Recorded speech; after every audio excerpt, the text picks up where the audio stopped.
यहाँ पे हमारी कटिंग मशीन लगी हुई है झारखंड में, और ये हमारे वर्कर लोग काम कर रहे हैं। ये देखिए हमारा मशीन।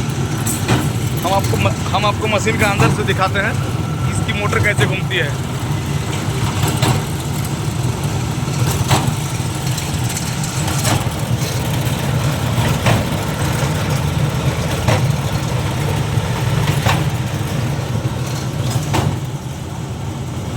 ये उधर से सरिया आ रहा है, ये सरिया इधर को आके